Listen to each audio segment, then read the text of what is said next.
Why did you give up your US citizenship? So I'd always wanted to renounce my citizenship. I mentioned it when I was 13 years old. There's a growing number of people who are doing this. It's only going to get worse. A serial entrepreneur and investor, also known as the Nomad Capitalist. The one and only Andrew Henderson. He has successfully reduced his tax rate from 43% down to 1%. And finally, I just said, the country's moving in the wrong direction. The media says, oh, people just don't want to pay taxes. Yeah, makes sense. If you're an American, you want to qualify for the tax exemptions and exclusions, you have to actually... All right. Andrew, thanks for coming on the show. Good to be here.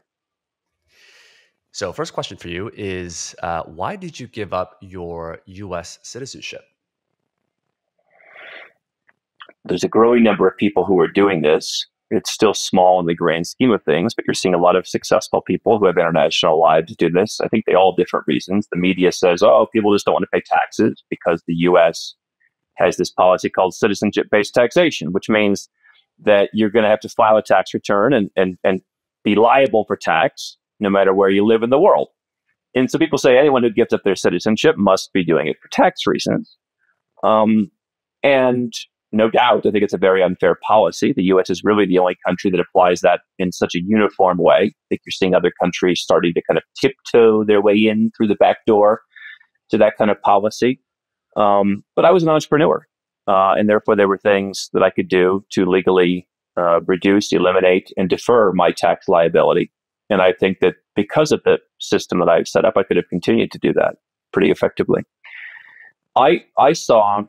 since I was 12 or 13 years old, my father would come home and he would show us articles from the Wall Street Journal. We would talk about how the U.S. was, losing a spot in economic freedom, or the U.S., education system was going down another couple rungs. Everything was just kind of moving in the wrong direction. He said, there's going to be a time when you might want to live somewhere else if you're going to be successful.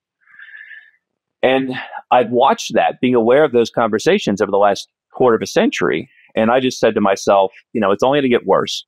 An empire that is pressured when its currency is less and less the world reserve currency, when people are increasingly moving out, when the countries that I'd seen all around the world are going to be more and more competition, they're not going to go down without a fight.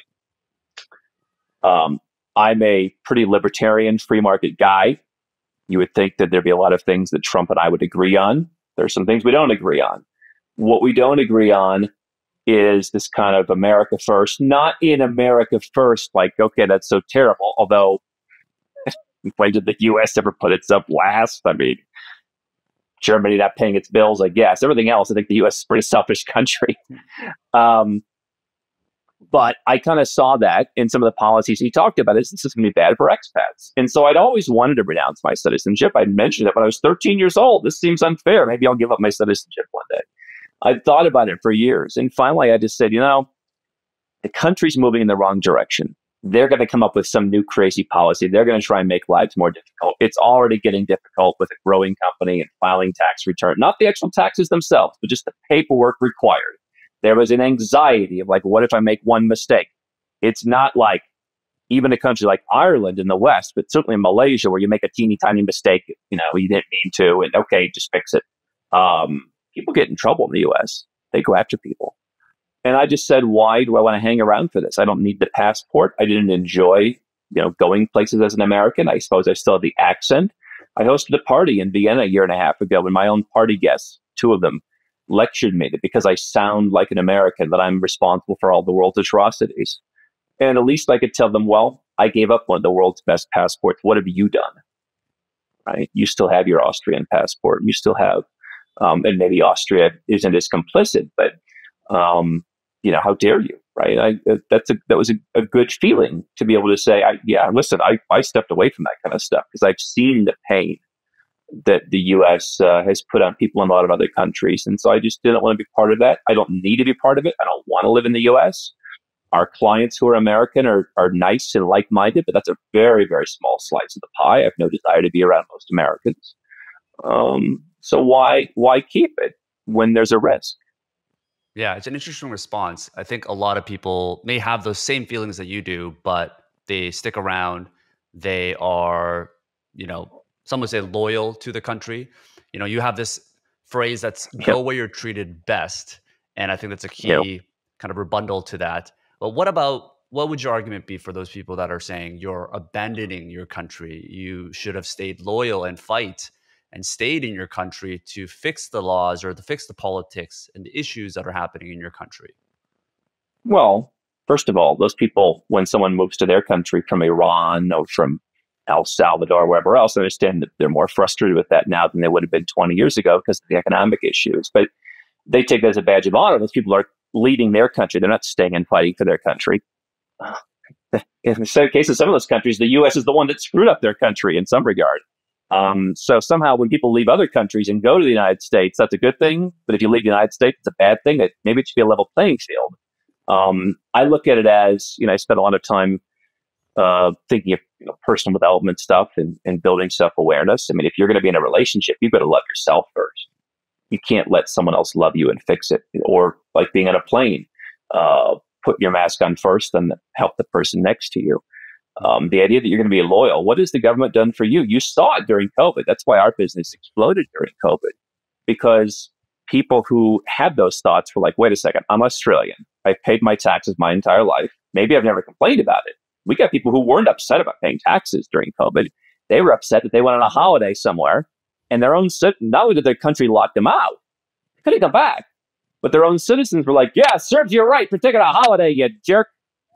Like, okay, right, really? That's what you get for citizenship. Now, I'm a citizen of a number of small countries. Some I have kind of a personal connection to, some I do not. Do I think that St. Lucia is going to go out and screw with people for the fun of it? No, I don't think it's in their DNA. And so maybe I'd be more likely to fight for that. Yes, listen, I've got a citizenship of a country that I thought about it when the Russia-Ukraine war started. And I said, if there was a war here, I'm probably not the guy you want in the front line. Would I go and contribute something? I'd be much more willing to do that. It's a small country where, people, there's a certain kind of social understanding. And so I'm not saying, I'd be much more likely. I would say never be loyal to any government. They'll never be loyal to you. But certainly small countries are better. The United States is not even a country to some levels. It's a corporation. It's an empire. You're just kind of a subject of the empire, there to do its bidding. You're there as someone whose name they can rack up debt so they can go, fight wars that benefit, the political class, which is why Washington, D.C. and suburbs is the wealthiest part of the country. It used to be. But it is because of all the graft, of all the corruption. Most people don't care about you. They laugh at you. And so I just never understood, especially being born in Ohio. Like we lived on the lake for part of my childhood, on Lake Erie, across which is Canada. Mm. Had I been born in the middle of that lake or on the other side of it, not very far away in the grand scheme of things, I'd be Canadian. And then to hell with the U.S., let it burn because that's not my country. Because my parents maybe, again, took a holiday. Maybe they were in Canada. I would have been born in Canada. I would have been a Canadian citizen. That's how it works there. So it just seems like such a miracle of birth where we're born. I don't share the values of a lot of people in the U.S., and it's getting worse every day. People tell me it's gotten a lot worse since I left. Why would I fight for people when Gen Z thinks that 30% of Gen Z surveyed said you should put security cameras inside your home and your privacy is irrelevant because it will stop a few instances of domestic violence. Obviously, domestic violence is a problem, but I'm going to fight for people whose values I don't represent. I think these people are nuts, quite frankly. The idea, first of all, that you're going to change the tide, there's a certain narcissism about that, with all due respect, that like in a country of 330 million people and 200 million, I suppose, eligible voting, if not more, eligible voters, really, like your vote. We do this thing where, like, I as an entrepreneur, you have to realize that I'm good at being an entrepreneur, but it doesn't mean I'm good at everything. And you've got to check your ego. You've got to check your ego in the same way. Like, just because you believe something, probably most of the people don't believe that. And again, like, we look at wealth tax, socialized medicine in the U.S., like single payer, like all cancel rent, cancel mortgages, like all this stuff. It's gaining traction. Some of it's in the majority. You think everyone agrees with you?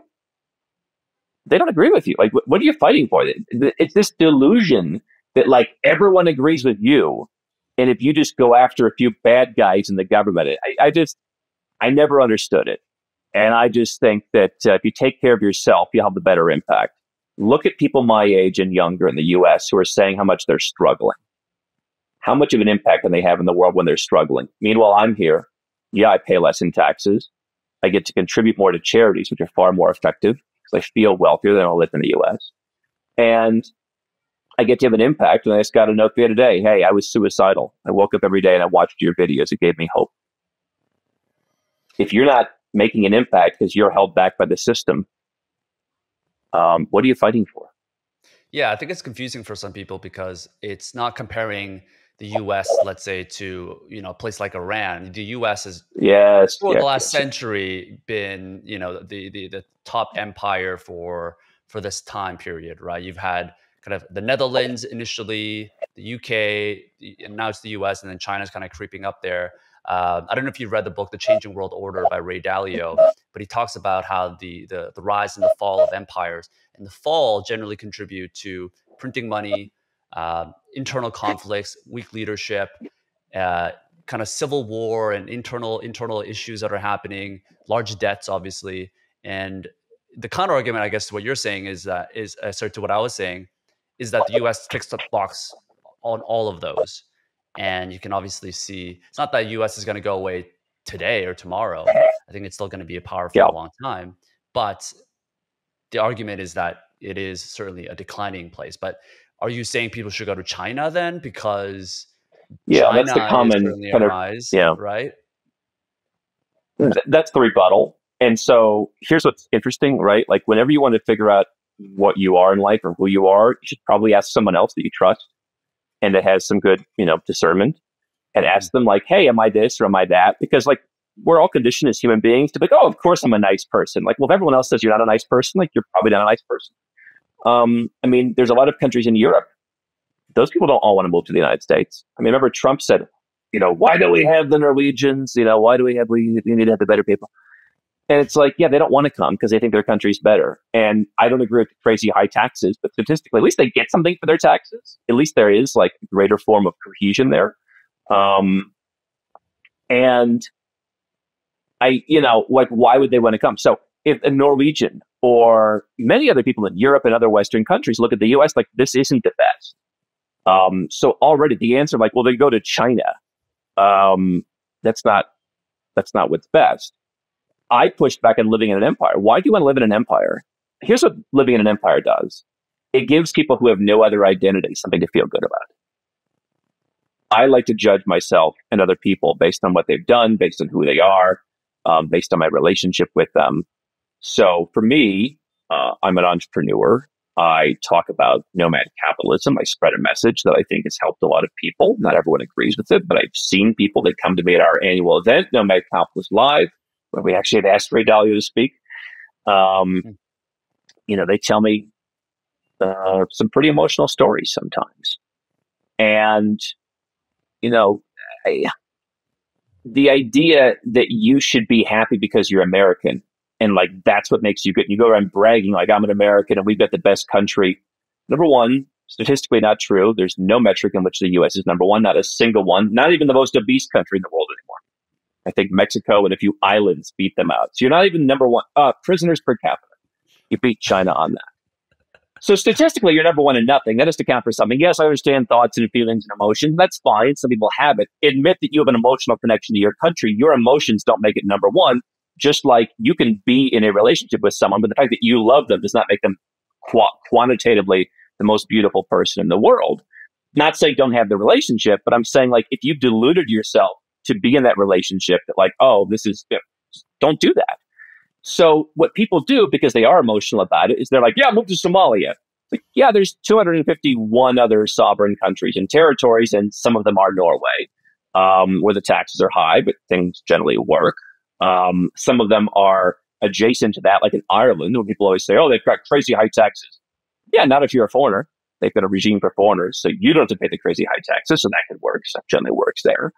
Then you've got these kind of places like the UAE, where they do have a corporate tax for many businesses now, but it's still zero or low tax depending on what you do. I mean, there's so many places to go, and that's where I've spent my time over the last 12 years. And somehow I've been guided I haven't, suffered some terrible malady, or my life hasn't been substantially worse. In fact, everybody I bring, and just brought one of my friends here to Colombia. He's like, why am I dating women where I'm from? Why aren't I here? I mean, I think that the emotional response of then go live in Somalia. First of all, Somalia is probably just like a little bit better than the average person thinks it is. There are people living there, like there are people doing business. Americans have gone back there. Actually, I think that it was the president of Somalia who gave up U.S. citizenship. We share that in common with the former one. But it's just so reactionary to say like, well, that's where you should go. Okay, I'm going to go to Ireland, or I'm going to go to Malaysia. And maybe one is a better brand than the other. But have you been to Malaysia? Have you been to Kuala Lumpur? Have you been to the neighborhood? By the way, I could say, then go to West Virginia. Like, go to that poorest county where the average person makes $10,000 a year. There's places in Malaysia that make more than West Virginia, like at the capital city. So I just think it's so emotional, and people need that to define themselves. Maybe I'm a little bit further than most people in actively not wanting to define myself as American.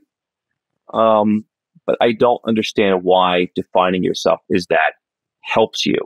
And I think from that comes a lot of emotions, which I'm an emotional person, but it's never good to make decisions based on emotions. So let's say you get there as a US citizen or Canadian, or it doesn't have to be American, right? You just are not Sure. enjoying the places that you live. What are the considerations that someone should think about when they're choosing the next place? How did you think about what was the next place for you, and how did you go into that conclusion? I was very nomadic. There's a couple different ways you can live. So there's the plan A, which is I'm going to move now and I'm going to get out and I'm going to have an adventure and I'm going to enjoy, whether it's lower cost of living, lower taxes, the guy who wants to date the more beautiful, nicer women, whatever. That's plan A. I'm going to move. Plan B is I want to have residence permits, citizenships, bank accounts, things set up so that I can get out when I think the fur is going to start flying. I do think it's a bit dangerous because how much advance warning do you often get, whether it's they're going to raise your taxes or whether it's something terrible is going to happen down the street. But having a plan B is at least better. Robert Kiyosaki told us 3 days. Where can you get in 3 days? So if you're doing plan A, you can go from moving to one place. And if you're going to move to one place, you can make it, hey, I'm going to try this for a year. And if it doesn't work, I'm going to the second place on the list, because you don't want to lock yourself in, because that's a recipe for I'm going to come back. I'm going to give up. And you're going to say, oh, that didn't work. Well, you went to one place. You can move to a couple places. Like I created the trifecta method. I'm in Colombia right now. I've got a small home here. I have, larger places in other parts of the world, such as Malaysia. And you can divide your time up, which could be tax optimized, depending on where you're from. But for me, it's lifestyle optimized. It gives you a taste of the different parts of the world. You never get bored. If you're not as good at speaking Spanish, you can deal with that for a while. Maybe you get frustrated after a while. That's when you leave, that kind of thing.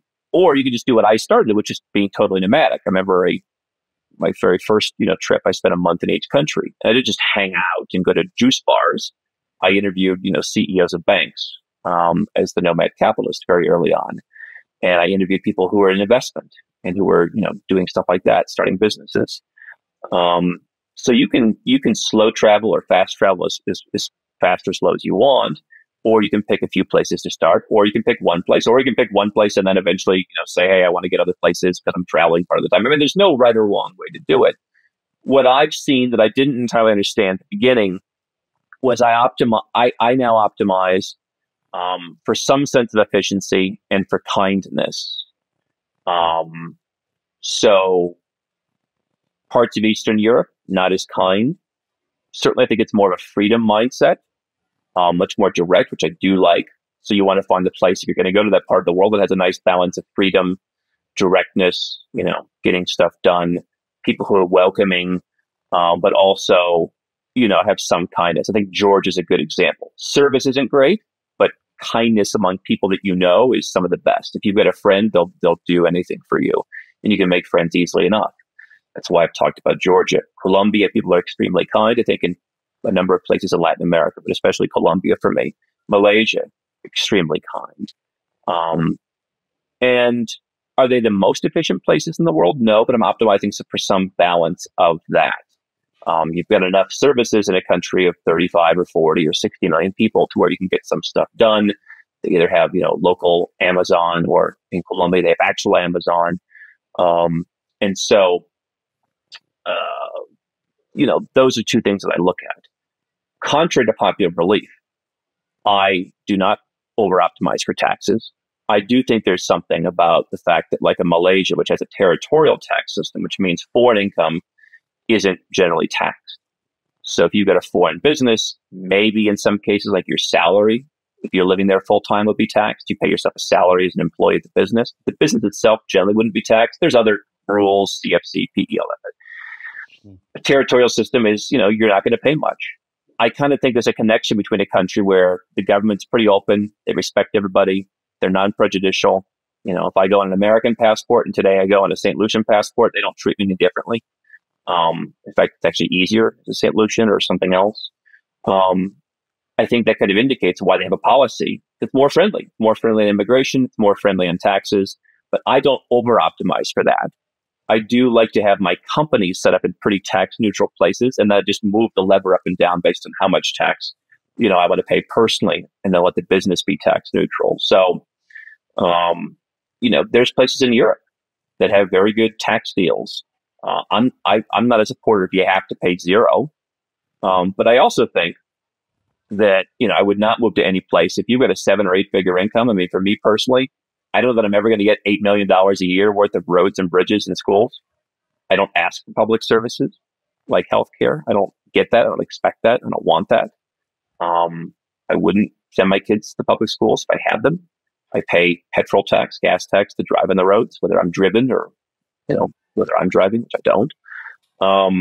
So if you're a pretty successful person, there comes a point when, Italy charging you 100,000 euros a year flat tax as a foreigner who hasn't lived there, or an Italian who's coming home after many years, that seems pretty fair. You're paying a lot more than most people. And I think that's what you should optimize for on the tax side. But on the lifestyle side, kindness, efficiency, and language, I would say, is one people probably overestimate their ability to learn or their willingness to learn a new language.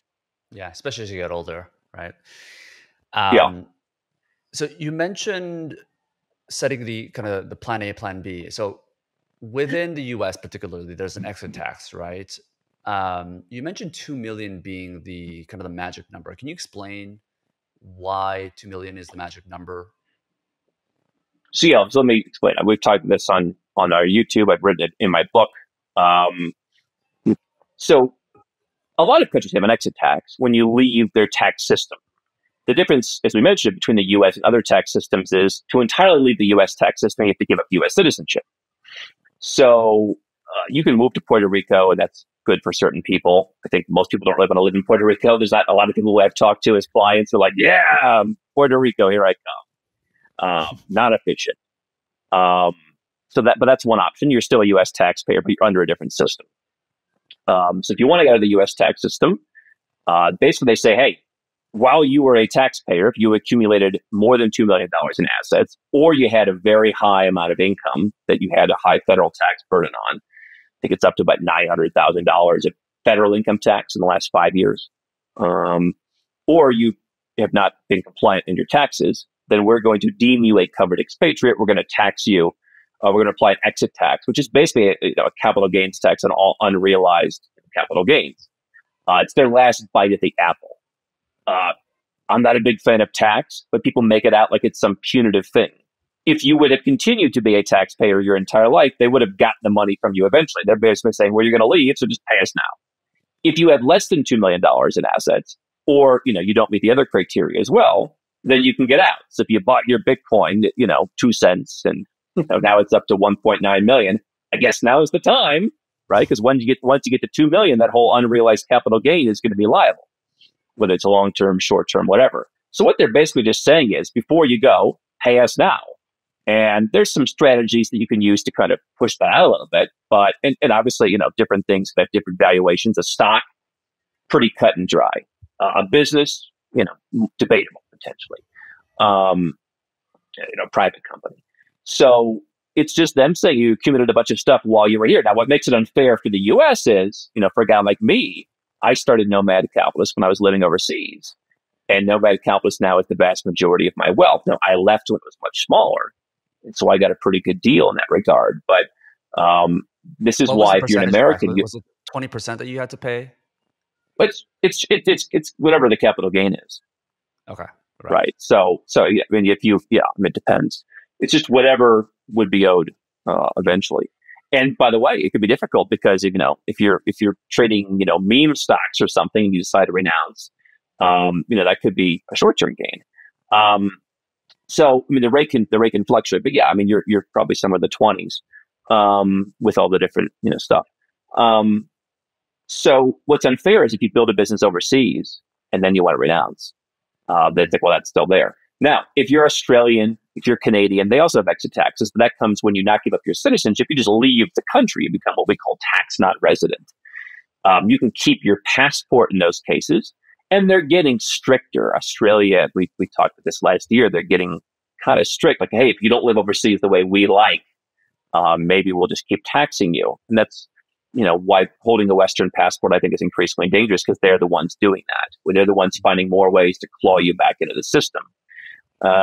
But you can get out of the tax system in most other Western countries, but many of them have exit taxes that are kind of the same.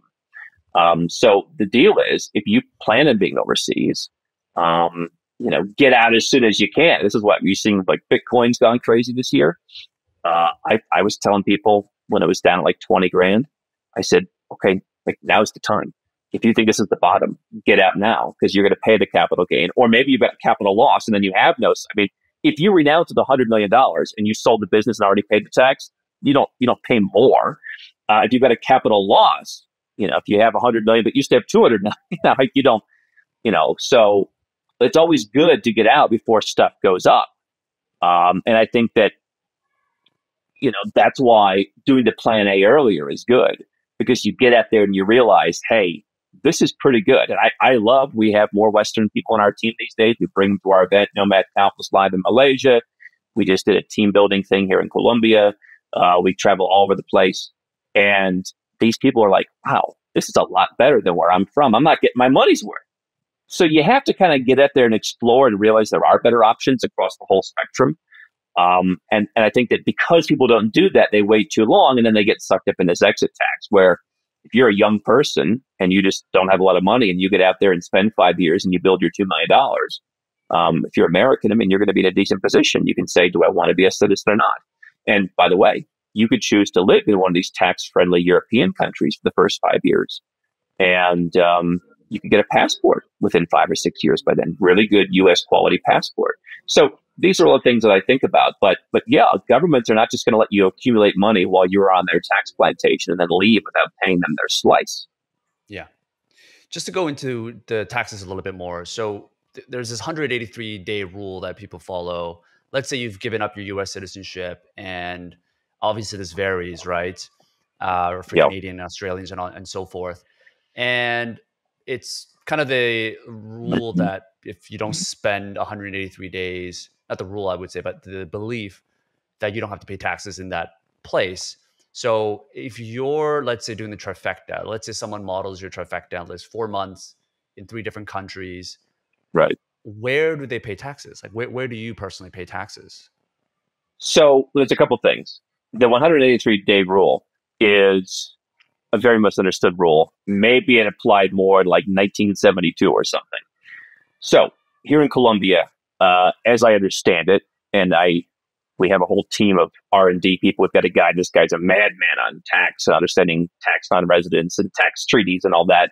But my belief last time I looked at it was here in Colombia, it's a very simple days test. There's not really other tests. And certainly not for a foreigner who wasn't born here.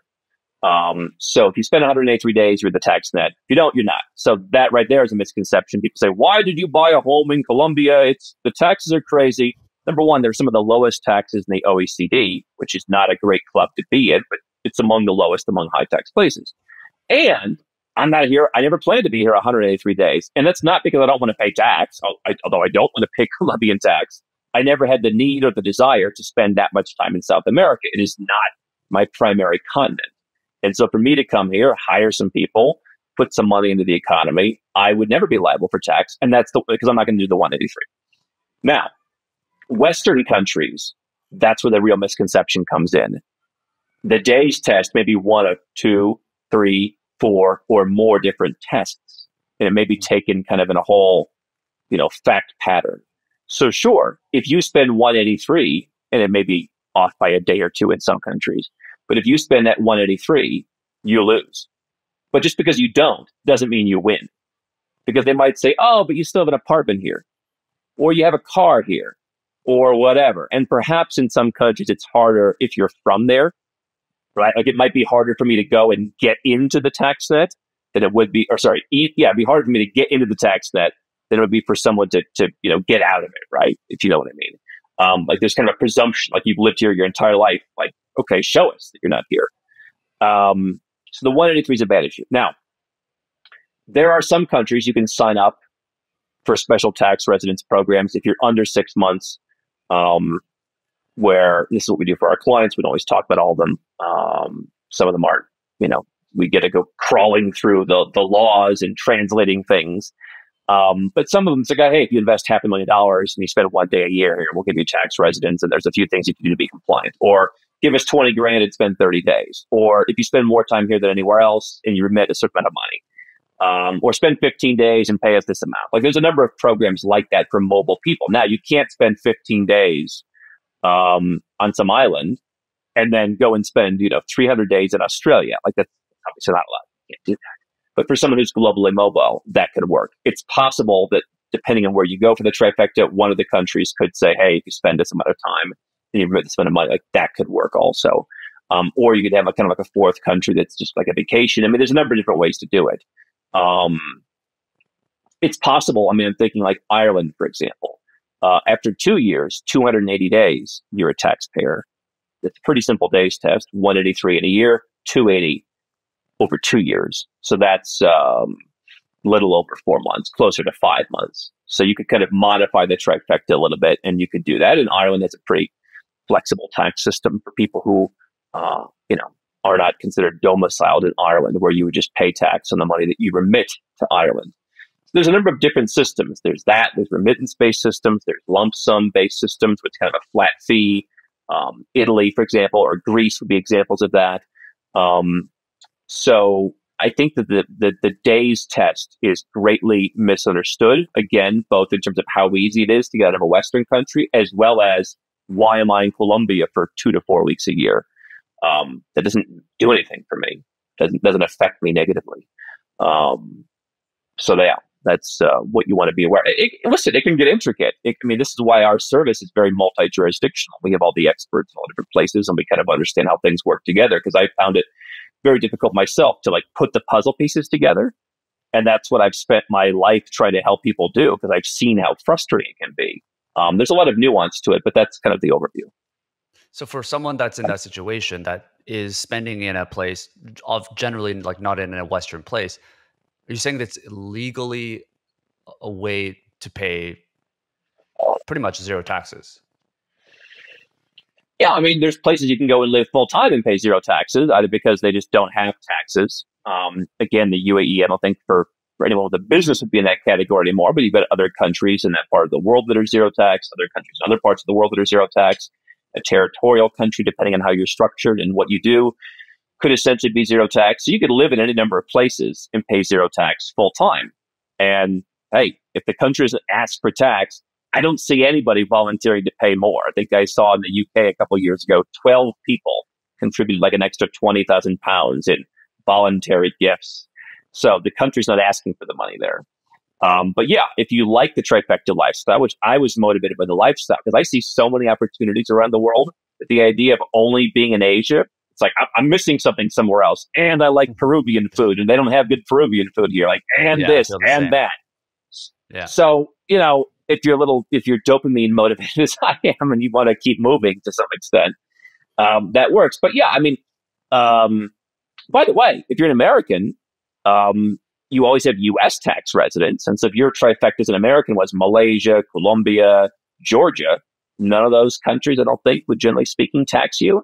And then you just deal with the U.S., which is kind of a good thing for the U.S. Just deal with them. Don't have them in some other country fighting. It gets really messy. And so, if you are a trader or an investor, you're screwed. If you're a business person, you can defer a lot of tax. You can pay probably a single digit or very low double digit rate. So if you value a U.S. passport, you could always do that. If you're not U.S., then yeah, you'd probably get it down to zero. Where are some easy, like, tax-friendly spots for this situation? You mentioned Colombia as one of them, but for Latin America, let's say Europe and Asia, could you kind of Yeah. name 2 or 3 countries that would, if you spend less than 183 days in general, you'd be Well, good? yeah, I mean, Colombia is not tax friendly. It just happens to be if it's a part-time residence, you won't be Right. into the tax system. Now, Yeah, if you're the doing the one thing trifecta, is, I'd say. Colombia is a wealth tax. Do you have 3.54 billion Colombian pesos, something like that, in Colombian assets, bank accounts, trading accounts, real estate? That you'd have to look out for, but that's not so bad. I mean, I think most countries could be friendly into that scenario. The Western countries. I mean, we had a guy, hey, I want to spend 4 months in Germany. I own an apartment. I'm thinking of buying a car. I remember talking to the German tax guy. Oh, that's terrible. That's a terrible idea. Because even though 4 months is under the limit, like that, he's really starting to make a case that they can look at and say, you're a problem. We had a guy once get a letter from HMRC, the UK tax authority, just because he went to visit his girlfriend every weekend. And they're like, hey, do you owe us money? Like, they track this stuff. So I think outside of the Western world, there's a lot of countries that are friendly. I would say, if your goal is optimization of tax, Uruguay, for example, has a 10, really 11-year tax optimization. So if you decide, hey, I'm tired of the trifecta, so I'm going to live in Uruguay, you can do that. Paraguay is relatively tax friendly. Probably not for a lot of people. Costa Rica has been tax friendly. Panama has been tax friendly. Ecuador, kind of, sort of. So Latin America is not the most tax friendly. You've got some of the Central American countries which have kind of these territorial regimes, and kind of threatening at times to get rid of them. You've got Uruguay, which has this long-term regime. In Europe, I mean, Georgia, you can call that Europe or not. It's got a pretty flexible tax regime. You pay 0 or 1%. Italy, Ireland, Greece, Switzerland. If you want to live there full time, the UK just got rid of their program. They don't want anybody wealthy anymore. I think Western Europe is harder unless you're going to get into one of these regimes. So, hey, if you make 2 million euros a year, pay Italy 100,000, 5% tax. Not bad. And by the way, unlike some of the other countries, in 10 years you can get a passport. It's a very good passport. In Asia, Southeast Asia is pretty tax friendly, but that's more for wealth. So Latin America is easier for immigration based on, hey, I make $2,000 a month. Okay, come on in. And you can work towards citizenship. Asia doesn't give citizenship, and the taxes are friendlier, but they're like, hey, we want you to put $300,000 in the bank. It's a condition for getting in. Or you're going to pay us $50,000, or you're going to buy property, or whatever. So that's kind of the difference. But Malaysia's friendly. Thailand isn't quite as friendly as it used to be, but it's kind of on this non-dom system in a kind of way now, which to me, if you like Thailand, great. But if you could go to Ireland and get one of the best passports in the world in 5 years, which you can't in Thailand, maybe that's better. So there's so many moving pieces. I mean, which levers are most important to you is the question. But those are some countries. Yeah. I'm assuming most people that go to Europe for 3 months out of the summer, let's say, they're not going to be triggered for any taxes or anything like that if they're doing the whole trifecta method. I mean, obviously, we're not giving tax advice here. There's probably some scenarios where they would be. Now, I mean, there's tax treaties, and depending on where you are, tax resident, there's a whole number of things to consider. I don't want people to take this, obviously, as tax advice. We help people with this. You can call anybody you want, but just call someone to get some help. But I mean, if you're a genuine vacationer. Now, for me, what I've enjoyed is owning lifestyle real estate around the world. It's a part of just kind of diversification for currencies, and it gets you residence permits or citizenship sometimes. So I kind of like buying property for those reasons. And as I've kind of grown in my business, I think it's also kind of a level of asset protection, having property in different places. And so, I mean, if you own a property in Europe, I mean, that's maybe one strike against you, which is why my initial property was in Montenegro. And I'm in the process of selling that. Montenegro is much more tax friendly and tax flexible than, let's say, other countries. But, now if you look at a country like Greece, you're going to get a better quality villa. It's just available off the rack And if you ended up, getting stuck into the tax system forever, you could always just sign up for their lump sum and pay some fixed low rate of tax. So, yeah, I mean, Western Europe is a good place to vacation. Even Monaco is not quite as friendly and easy as people think it is. It's a pain in the butt to get in there. So yeah, if you want to spend a lot of time in Western Europe, I would suggest having some kind of plan that maybe involves paying some tax to Western Europe. That's not advice for everybody, but that's kind of what I would do personally if I wanted to be in Western Yeah. You mentioned having real estate property everywhere. I'm curious to get your decision on this whole buying versus renting thing. I've kind of listened to a lot of people have this debate. Ramit Sethi particularly talks about the phantom costs of owning Europe. real estate, which is the maintenance, the insurance, property tax, realtor fees, all of these different things. And by and large, you actually net out less profitable than just investing in the S&P 500. And obviously, there's different reasons why people have properties. But for you particularly having real estate properties, was it an investment decision for you to grow your cash net more positive? So or yeah. was it just, yeah. No, listen, I think people should invest for investment's sake and live for living's sake. And I think people try and conflate the things. Oh, I'll buy a place, I'll use it, but I'll Airbnb. I don't like just everything should have one purpose, I think. It's like when I met some girl many years ago, it's like, hey, come and live with me and like we'll give you a job. It's like, listen, have the girlfriend for girlfriend's sake and have employees for like stop trying to mix it in together like you've got some secret plan or something. So I'm here in Colombia. I own an apartment. It's about 1,100 square feet. It's not, the best apartment in the world, but here's what I get from it. Every time I come, my stuff's set up. I have all my accoutrements. I have the artwork that I want on the walls. I have my clothes. I have a wardrobe. I came here with a carry-on from Europe because I have sweaters. I have pants. I have suits. I have everything that's what I want to wear. I have my fragrances that I want to wear here. That's worth a lot just in terms of the anxiety saved of not schlepping stuff around the world.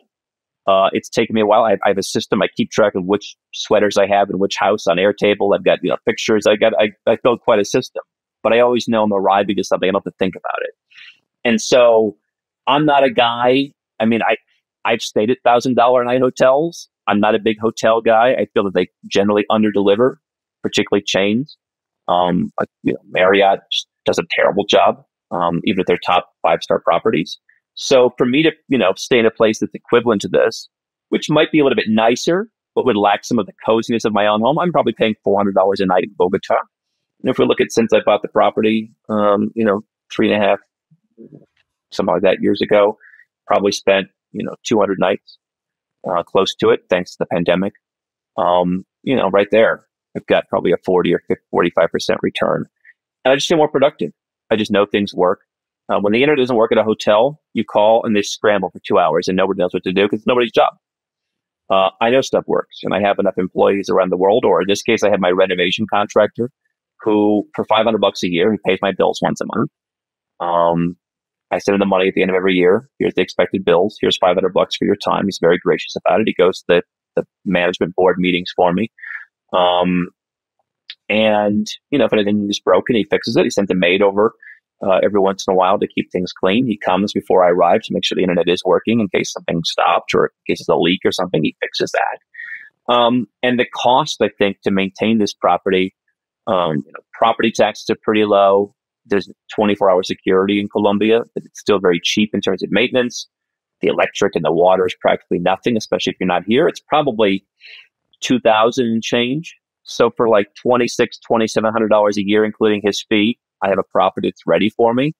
I got a permanent residence permit, which allows me to live in Colombia as much as I want, but only have to spend 1 day every 2 years. I can work towards Colombian citizenship after 5 years if I want. If I learn Spanish, I can learn the history of the country. But if I improve my Spanish, that Colombian permanent residence permit allows me, as someone who no longer is a U.S. citizen, it gives me 1 or 2 extra countries I can enter without having to go and get a visa. It's not a huge list anymore, but like Mexico is one example. And again, I get to have an asset in Colombia. The market did come down, but I think I'm still ahead of the game. And I think that for all those reasons, I don't listen to the financial gurus because I have enough money to put in the S&P 500 or my equivalent of it. And I think it's a little small-minded to over-optimize every dollar at the expense of lifestyle. Now, if I only lived in one house in the United States, I can kind of, see the point of that. I think that, having continuity is worth something, particularly if you live my lifestyle, of not like if I rented it and I like during the pandemic, if I couldn't go there for 2 years, like what would I do? I'd just cancel the rental. What happens to my stuff? Like, it's just nice to know like things are waiting for you if you're a successful person. And I think that perhaps, obviously, you mentioned Ramit Sethi. I'm sure he's a very successful guy. But some of the people talking, it's like, they make 50 grand, they make 100 grand. There's nothing wrong with that. I make more than 100 grand. So I'm already doing the things. Lifestyle real estate is a part of my pie of what I call the Never Be Poor Fund, that allows me to focus on my ultimate growth stock, which is my business. Yeah. And I think that, It's a small pot for you, right? If somebody has, and I'm a frugal guy. You go ahead, yeah. No. I'm just saying, if someone has $200,000 and you have to put cash up front to buy a place in Bogota, maybe like you want to think about what other options. But for you, it's a fraction, so it doesn't really affect your whole pot of investments. I'm a frugal guy, and I do think there's a difference. I don't know, what I think about this. Like Dave Ramsey says, you spend more money on a credit card. Like just psychologically, when you use a piece of plastic, credit or even debit, he says, you don't think of it as much as money. Some people agree, some people disagree. But in the same way, I would kind of surmise when I buy a property here, especially because I got permanent residence, I spent the minimum, which isn't always the best idea because I could have gotten a bigger property, but I'm a frugal guy. And I have certain luxuries in life. A house I spend 2 weeks a year and wasn't one of them. So I spent like $162,000 or something. And so if I were to go and rent, would I rent something that cost $100? No, I wouldn't. I mean, I'd be at the $400 a night place. Would my life be better? Again, I might have a little bit higher ceilings or a little bit more, I don't know what. We did a video shoot in a place that was $400 a night. It felt sterile, honestly. It was nicer. Things are a little bit bigger, like more open spaces, but it felt a little sterile. And I spent so long. I'm the guy who bought houses after, I'm like lifetime platinum elite at Marriott. I'm this at other hotels. It was miserable, man. Like knowing that you're like at the whim of some hotel or service department people who don't care about you. Like they really, like Airbnb started as sleep in my spare bedroom. Now it's people, it's like a Wall Street approach. They don't care about you. It's like, hey, what's the cheapest stuff we can put on the walls? Or can we put nothing and get away with that? Like, I just think it drains the lifestyle. So you'd have to spend so much if you're living my lifestyle to recapture the same, feelings of comfort that I have just owning the property. And I think that's worth something. I think, the same reason that, people send the CEO to get a massage once a week. I mean, it's just good for growing the business. Yeah, makes sense. Speaking of CEOs, so I want to get into business a little bit. I personally have a business in the US, kind of getting in the 8-figure range now. And there's a lot of people in that situation, right? Very easy to set up in the US. People have an LLC, C Corp, whatnot. You talk often about relocating your business. Obviously, that's a different question than just starting a business in Dubai or wherever it might be, which is a separate conversation we can have after. But for those that are inside of the US already, what are the pros and cons, and just based on how difficult it is to move your company completely outside of the US? Or are there better strategies? Again, we're not giving tax advice, and the answer is it somewhat depends on the kind of business, right? So let me just give you a general example. A consulting business with you and a couple of employees might be easier to move than, from a tax perspective, than a business with 100 employees that are in the country and you have all kinds of assets. Not because the assets can't move, like a factory or something. I'm not talking about that. I'm saying if you're going to move a business in most countries, you have to do an arm's length transaction. Now, in the US, actually, it may be easier than for some other Western countries. But you can't just say, hey, oh my God, this business that made $10 million last year, it's falling apart. You know what? Shut it down, sell it for parts, and I'll go to Dubai. Just, I'll take all the assets. Like, leak the customer list. I'll just pilfer everything and start fresh, and you can't get me. So, generally, that's why, again, you want to move before the business becomes too big. because in many countries you have to sell the stuff to yourself. You can't just like, hey, you can't set up a company that's worth $50 million and then just, oh, it's worth nothing. Now, obviously, the reason why a consulting business could be better is like, you don't have to work in your own business. You could always say, hey, like, people don't understand, I think, that they are also effectively an employee in their own business. The employee, you could just, I don't want to be here anymore. I'm going to go work somewhere else. That makes it easier. But the bigger your business gets, the harder it is to move, at least without paying a decent chunk of money. And so that's where there's a lot of analysis required when you're moving a business. One thing, if you're an American and you move overseas and you want to qualify for the tax exemptions and exclusions, they get your tax down to that single digit or low double digit, or even zero. For some Americans, could be zero. Still a way to do that. You can't be the only person running the business. It has to be an actual business, not a profession. And so that's the kind of thing I'm talking with the U.S. There's just so many rules that can change at any time about how you reduce your taxes. But I mean, you have a business, the goal is get out sooner than later. We had a guy once, I'm sure we have many clients like this, but one stuck in my mind. He kept raising money. The last valuation was like $400 million. He owned, I don't know, 40%. At this point, the numbers are a little blurry for me. He couldn't afford to renounce. He did. He had my reasons. He's like, you know what? I'm happy to pay him, but then I want out. But he literally didn't have the cash to pay it. So, I mean, some people are in that position. I mean, there was a famous radio psychologist one time. However, some things can't be fixed. That's why you want to get the business out as soon as possible. Another thing you want to do to maybe prepare for that is, if you have employees in Western high tax countries, there may be, things about that drag you back into the tax net. I don't hire Americans. I love the opportunity of being able to find people in countries that maybe there aren't as many opportunities and bring them up to making a lot of money and being successful and learning from us. That's kind of the personal side. But from the tax side, why would I hire an American and subject myself? I mean, particularly in certain roles, maybe like a contractor or something that can work. But for a large number of like full-time, particularly sales roles, hiring in the U.S., Canada, et cetera, that's murder. You're dead. Not tax advice. Company. Right. Because they figure these things out. So like, I had a guy ask me once, and sometimes they just can't understand. Like, I'm just going to be like, all right, you got me, I'll change the tax law.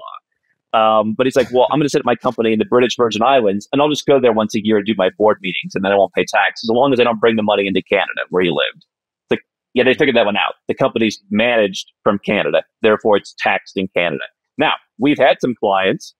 I just think it's easier to run a BVI company or whatever, or I want to hire everybody in my Singaporean company, but I live in the US. I'm happy to pay the tax. It's fine. You can do that. But you can't get out of that. And in the same way, yeah, you can't have all your people there. Now, there's staffing companies, there's EORs, you can do your own. I mean, we have some of that in emerging countries where we've got a staffing company. We pay a little bit of corporate tax, we pay the payroll tax, and that isolates those people from our main structure. That's the proper, procedure.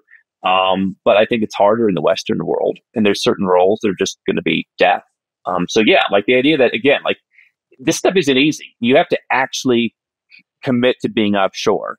And RHR, Hatia gets a speech every year at Nomad Capitalist Live about the book, The Culture Map, which is incredible, and it helped us kind of understand different cultures and where we hire and where we don't hire and why. And it's been a process of where to go and where to hire. But I think it's been, in the end, it's been rewarding. I look at what people are talking about in the U.S. and now Bernie Sanders wants to have a 4-day work week. And of course, everyone said, oh, it's going to be so much more productive. No, you won't. No, you won't. Of course, you're going to say that. Why do I want to hire people there? Like, I actually believe work is a good thing. Yes. So what's the trigger for, let's say, a foreign company that's hiring people in the U.S.? Is there a number that would trigger that amount? I'm not going to get into tax advice, but I think people should be very careful. I mean, listen, it could be one. It could be one, very well be one in some cases. Okay, got it. Now, for people that maybe are just starting, maybe they just started the business, or they are looking to start a business somewhere else outside of the U.S., where are the best places to go if it's not the U.S.? I think you mentioned Dubai as one of them. Well, right. So, I mean, the number one thing at Nomad Capitalist is there is no best. I mean, it's what works for you. I mean, the UAE had free zones, which were tax free. And especially if you're an American, I think your company probably, I mean, if I were an American, my preference would be to have a company that was 0% tax. And then I would just deal with the US separately, rather than, again, mixing the two together. I think most people who are going to start companies these days in a UAE free zone are going to be dragged into the 9% tax. And now, I said that a couple months ago, and they kind of secretly put out like the new guidance, and everyone's like, "No, he's crazy. It's going to now." Yeah. And now they're like actually like the Instagram, like, "Oh, actually, you really want to pay 9%?" Like, "Oh, like okay, it's changed." Okay. I mean, if you want to live in the UAE, yeah, because they're going along with the global minimum tax, which doesn't affect your company or my company, it affects Facebook and big companies. But the UAE is like, all right, we don't want to be a pariah. We don't want, we want to be friendly with everybody. They said they wanted to be overly friendly. So they said, okay, we'll put in a 9% tax. Don't worry, it won't affect these people over here who don't do business in the UAE, whatever. And then they're like, yeah, we'll change the rules for most of the people. So I get there's a whole contingent of people who are in love with Dubai. And if you're in love with Dubai and you want to move there and you can get a residence permit, you set up a company, I think the talent there is extraordinarily overpriced and extraordinarily overrated. There's not a lot of great talent there, as you might think. Maybe in the tech space, you can get that somewhere else for a lot cheaper. I don't dislike Dubai, like going there. I just think it's overrated. And if it's worth you paying 9%, I'm not against you paying tax, but you're not going to get a citizenship. It was 0% not very long ago. So I don't, you're paying 9% to money they don't need to appease powers that be. There's other places you can go. So, I mean, depending on the company you have, I mean, I always thought the Marshall Islands was a trash jurisdiction. But then we had people in blockchain businesses where it actually worked pretty well because it's very lightweight. The British Virgin Islands for some companies works. Hong Kong is a bit more robust. Some people use U.S. structures underneath or as part of, international structures. I did a whole video on this recently where I talked about reputation of jurisdictions and what it matters. I mean, if you're, depends on if you're selling stuff to the general public and processing credit cards, or if you've got 3 clients and they just pay you via wire and they don't care where your bank is. So that's what dictates best. But those are a handful of places. I'm not saying you should pay 0 tax. My frustration, again, I think on the corporate side, it makes things easier. Pay tax based on where you live. If you want to live in Dubai, look at the 9% corporate tax for most businesses now as almost a sort of personal tax, because you're going to one jurisdiction to solve both problems. For me, I don't want to necessarily live where my business lives. I don't want to live where my assets live. I live in Malaysia in the winter. I have a home there. I have a residence permit there. And I think the banks are very safe. They don't offer nearly the functions that a Singaporean bank would. I like going to Singapore. I guess if I was an Uber billionaire, maybe I'd live there. But there's still something that's just kind of more laissez-faire about Malaysia than there is in Singapore. But I don't want to live in Singapore. I want my assets to live there. I don't want to live in Hong Kong. Maybe my company could live there. Or the British Virgin Islands. If I had part of a bigger structure, I had a small business, or I was only getting wire payments, that could work. So, I mean, there's so many levers. There's somebody for whom Belize or Marshall Islands, kind of rather disreputable jurisdictions, that works for. If you're thinking, oh, look, there's absolutely no requirements whatsoever, it's just you pay $700 and you're in, that's when you're going to get in trouble because you can't process your credit cards. Banks aren't going to want to open your account. You need banking in Dominica or some little island with some little low rent bank that charges you $200 to send a wire. And you're going to be like, what the hell is this? Well, you probably should have stepped up one level of jurisdiction. But again, I mean, so there's something best for everybody. I think that the idea is you don't want to mix where you live, where your asset lives, where your business lives. People think, oh, I'm from the US, I'm a US LLC. Well, it's not how it works internationally. Yeah. I mean, we're also remote and our business in the US, but I'm traveling quite a bit. And I think a lot of people that are listening are probably going to be freelancers, consultants, maybe people that have remote employees, especially in the world of digital nomads. Yeah.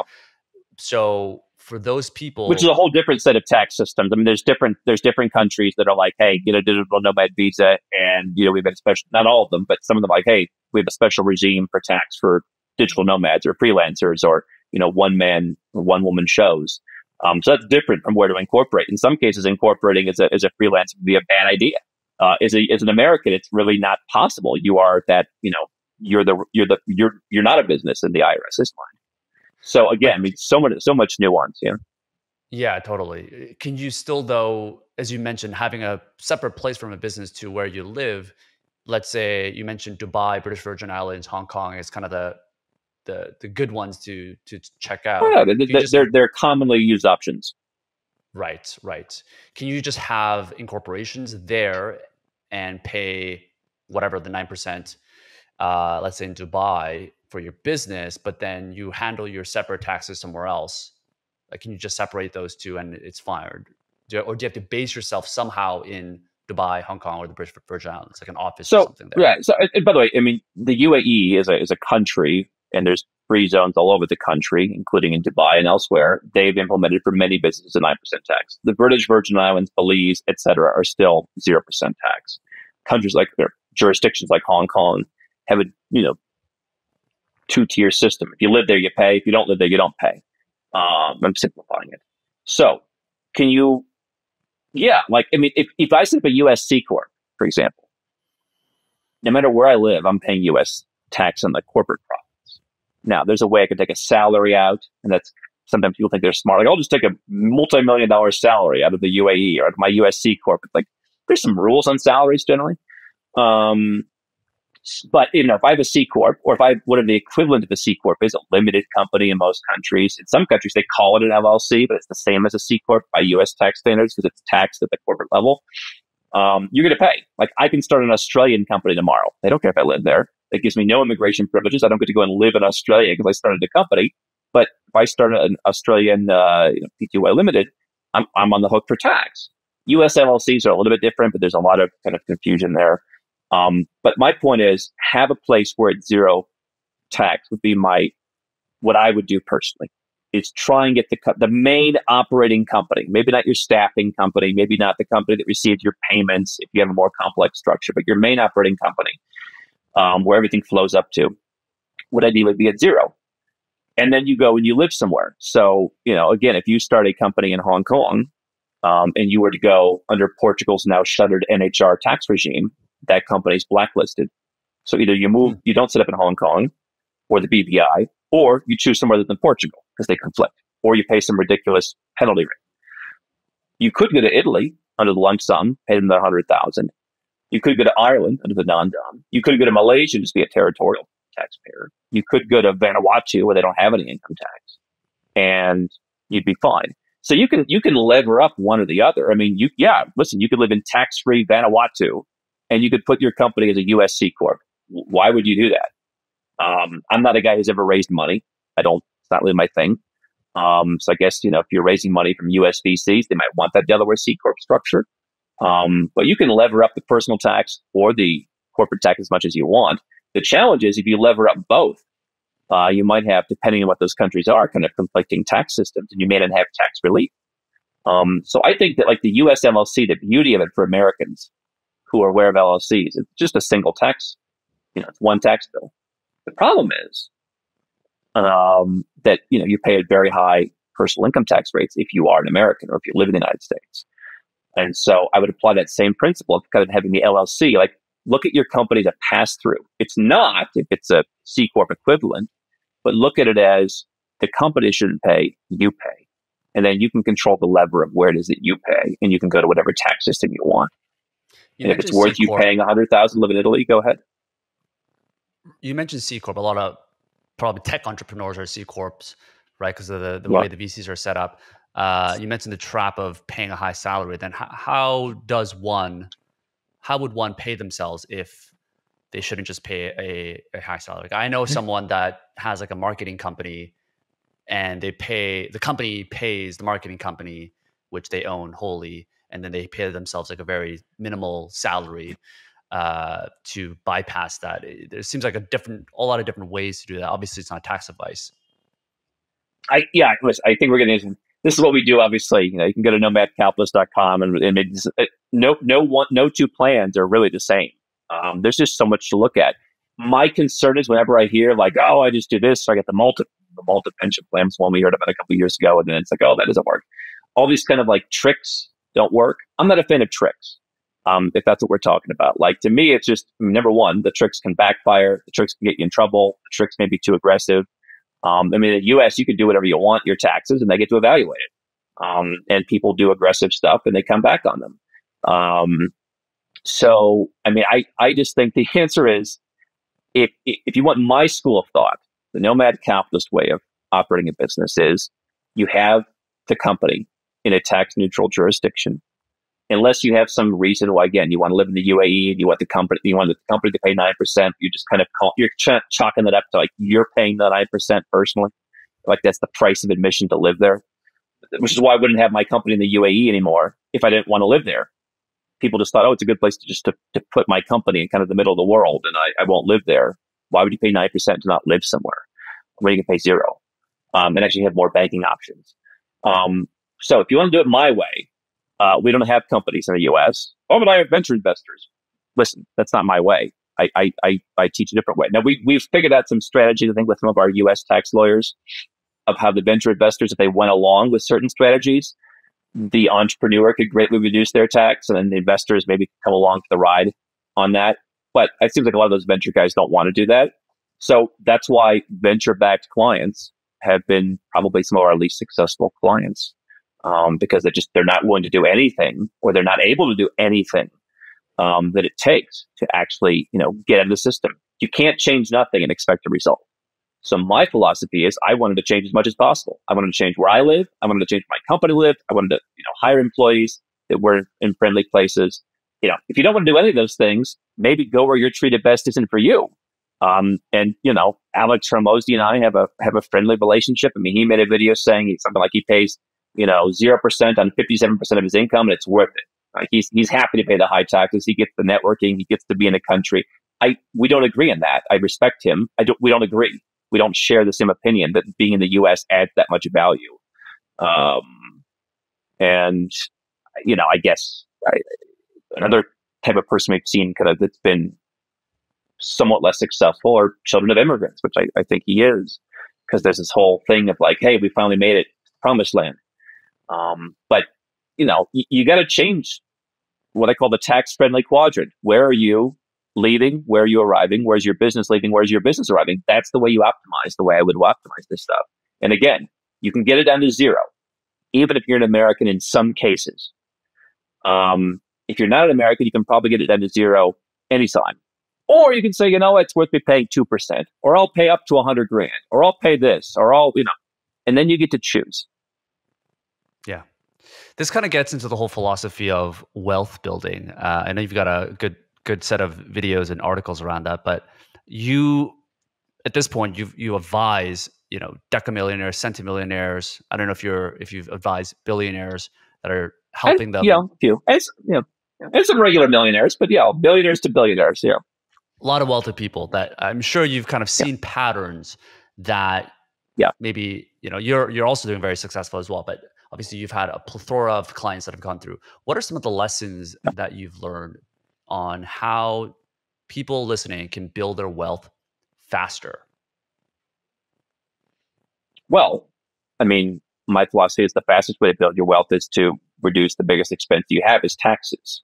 And so, I memean, businesses cut at every line item. They don't look at optimizing for tax. I mean, big businesses do, but small businesses generally don't. And then they kind of say, oh, well, that's the price of admission in the United States.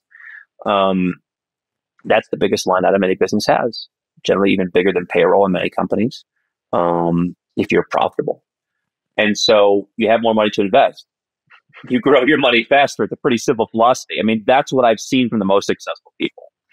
I've been building businesses for 20 years. I've been doing this for, I guess it'll be 12 years at the end of this year. I did not become wealthy overnight. It does snowball a little bit over time, but just every year I'm just plugging away. And up until recently, I spent every year thinking maybe this will be the end. Maybe this will be the year that my skills run out and it all comes falling down. And that's just how I'm wired. And I see some of that in the most successful people. When you look at kind of the person, we've had a number of hot shots that we brought in a guy a while back who kind of really got rid of this in the business, where they make $1 million a year for a couple of years, but they've got some hack or some trick, and then it fizzles, and then they get angry, and sometimes we're serving them while it fizzles, and then they get angry at us, and then they start blaming us. We won't give them their money back. Like, you just got the passport, man. Like, I'm sorry your business collapsed, because it was just built on some kind of hack. I mean, the people who are the most successful, they don't have a hack. People who are the most successful, the most gracious. I've stood in the living room of two different billionaires who endlessly praised me. My wife stood there once and she's like, "You're going to go home." This is years ago. I don't really look at the comments anymore, but 5 years ago, she's like, "You're going to go home and look at Fart Sniffer 782 calling you a scumbag. Here's a guy who's an inspiration to people who said that you're spectacular and he loves what you're doing." And he hired KPMG. They let him down and he thinks that you've got a unique approach. So they do that. I think they did it, bit by bit. We've got a lot of, crypto and Bitcoin people, and I love many of them. But it's the ones who had the discipline to keep going for years, and who really believe in it that I like. The guys who traded some altcoin for the last 3 months and they went from $7,000 to 2.2 million. They don't get it as much. And I think that they probably won't, in many cases, hold on to that wealth. So if I look at repeat clients, the ones who they keep coming back to us, that's what they do. There's a humility. There's a kindness. There's a patience. There's this almost what you'd see when I live in Asia, this kind of generational wealth mindset. Maybe they're not going to give it to their kids, but they're building for the next generation. They're not building for the next quarter. And you know what? I just heard this yesterday. Companies in the U.S. are laying people off. Listen, corporations are going to be corporations. They're going to be soulless. But I think if you want to do the right thing for the people in your life, people in your business, reducing your taxes gives you a lot more opportunity to make sure that when things slow down, you have the opportunity to make sure people can stay in business. We've never done a layoff in the history of our company. I never would. We don't need to. We're a profitable, cash flowing company to begin with. But the fact that 40% of that from me and the company doesn't go to some soul sucking bureaucracy to go and bomb people or give to people who hate me and think that I'm an evil person because I built a business. That really makes a difference. Yeah, I think those are great points. Same question, but what about the mindset and habits to actually hold on to money, right? You talked about the altcoin people that may get rich from this crypto cycle, or they came into a fortune, but they can't really keep it. What do people do to actually hold on to that money? Because sometimes that's harder for some people just because they don't have the mindset of being able to hold on to the money or investing properly. What are some of the things that you practice or that you've seen been practiced? I'm not against the altcoin people. I just think that for me, there's lessons that you learn from 20 years of getting your teeth kicked in. Yeah. And what you realize is the people who think small, people who leave the comments, nothing bad's ever happened to them. They're miserable, but they haven't had some of the problems. Like an employee never was upset with them or something. It's like, yeah, you don't have any employees. Meanwhile, I talked to a guy, he had 1,000 employees. He's like, oh, I've been sued by my employees 12 times or something, which still seemed like for so many years for 1,000 people, I haven't, had that problem, but, it still seemed like, okay, in the grand scheme of things, it's actually not so terrible in a country like the US. But some people would say, oh, that guy's a terrible guy. So you don't have that discernment when you just struck it rich overnight because you've never, I see being more successful how, whenever I see some story, some business owner did some terrible thing. I'm like, okay, sometimes it is terrible. I'm not saying there's scummy business owners, but I bet a lot of the time it's like, yeah, I kind of think I could figure out what happened there, and the person wasn't trying to screw anybody, and the average person's an employee, or the average person's just angry, but the average person doesn't understand how that works or this works, and it kind of got just talked about in a way that's not entirely accurate, and now people are going after him. And so I think you have to have that mindset, just taking, the kicks to the groin, taking the kicks to the teeth over the years, and you learn stuff that way. I think being diversified is important. So again, what I would say, I don't care if you have a business and all your money's in the business or all your money's in Bitcoin. Obviously, some of the most successful people in the world, Elon Musk, I guess, is pretty well all in on his businesses. I look at that and say, are the odds are that I'm going to be Elon Musk or not? Pretty smart guy. I don't think I'm good enough to be that.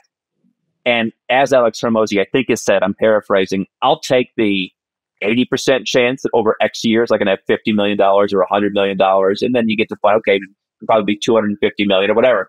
I'll take that chance. But I think that's easy enough that anyone can learn the skills. And over time, by getting kicked in the teeth for enough years, can get to some great level of wealth. $30 million, you're an ultra high net worth individual. There's only about 600,000 of them, plus probably some crooked politicians and some mysterious Bitcoin holders. So, call it 1 million or 2 million people in the world. You're in the top echelon if you get to $30 million.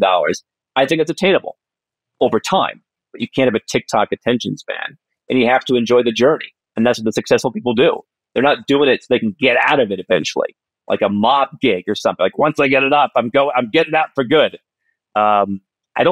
What would I do if I got out for good? I'd still be looking for passports, and I'd be a nobody. Nobody would want to talk to me. So why would I get out? I like what I'm doing. I believe in it. It has an impact. But I still want to be diversified. So just to say I'm going to put all my money in my business, no. Like, what if the business has a problem? Like, don't get to a $250 million valuation and not have a couple bucks set aside, not have a couple properties, not have some money that you can start over with. And I think that the mindset that I would have is, I don't believe in myself. I guess I believe in myself enough, but to take the risks. But I never saw it as believing myself. I saw it as I have no other choice. It's a sickness almost, being an entrepreneur. I can't get a job. No one would hire me. I'm not hireable. I would never be promoted. I'm not. I wouldn't play the corporate game. I'd be the janitor 20 years from now. And nothing wrong with that. That's not what I want. And so for me, I just like the diversification and the mindset of, hey, this may not work forever. No matter how smart I am, everyone's got a plan until they get punched in the face. That's why I like to have some lifestyle real estate. That's why I like to have some dividend stocks. I don't anymore want to live off the money generated by my company. I'll live off the quote unquote passive income from boring stuff. Let the growth stock be the growth stock, but I'm not going all in on any growth stock, even if I run it. Yeah. Before I ask my last question, Andrew, I just want to acknowledge you for the incredible advice that you share online, the message that you have. It really shifts people to think in a different way. I remember when I first discovered your content, I was in a plethora of people talking about $1,000 a month, living in Thailand, working on your laptop, and there wasn't really anyone that I could resonate with that was doing big things, thinking big, ambitious, but also living the type of nomad capitalist lifestyle that you preach and the community that you've built. So first of all, I just want to share how much I appreciate the work that you do, because it's really shifted me, and I know this message is going to shift a lot of people. I want to make sure people check out Nomad Capitalist Live, which is the next event in Malaysia. Yeah, so it's our second event. We do a 4-day annual get together. We do accept clients with a certain income or net worth, but for the event, anybody can come. And so it's a little bit of a premium event because there's no sponsors. The only revenue we get is from selling tickets.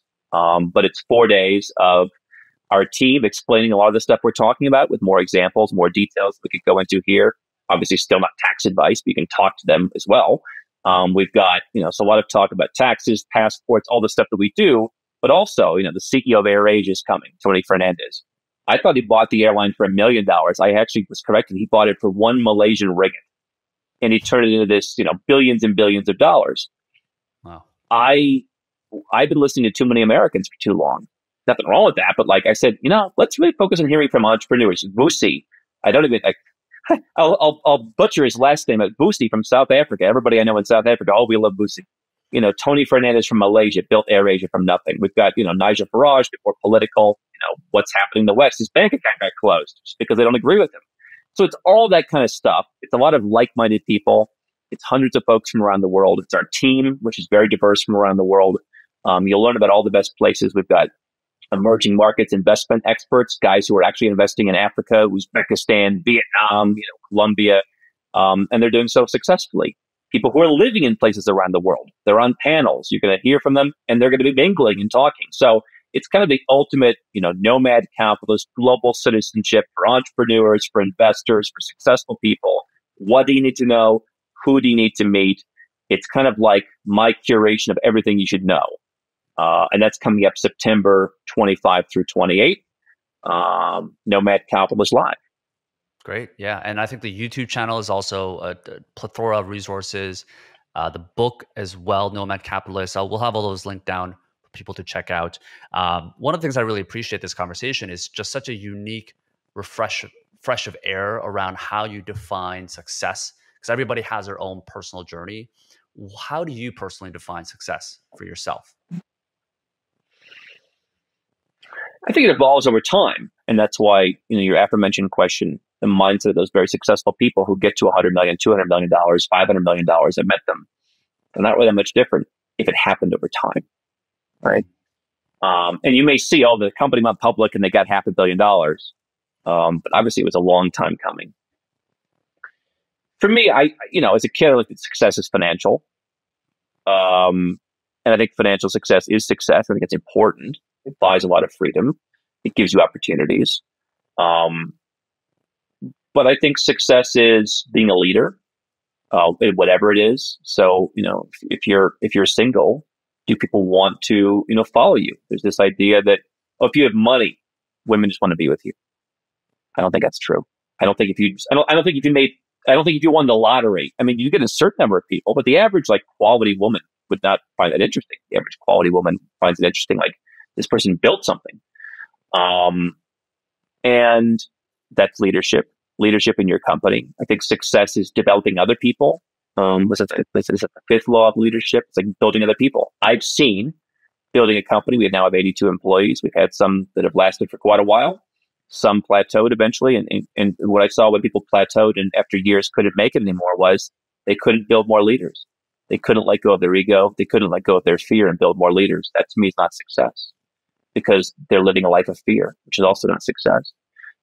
For me, I reached a personal financial milestone where I said, I'm going to build the business as large as possible to have an impact because I believe in it. I do it myself, right?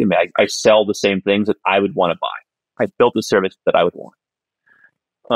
And so now the thing is, who's in my trusted inner circle? How do I help them become more successful? How do I help everyone in my company through better trainings learn things that they wouldn't learn somewhere else? And I always kind of thought people in the various industries that we're in kind of look down at us. Oh, they're just the YouTube guys.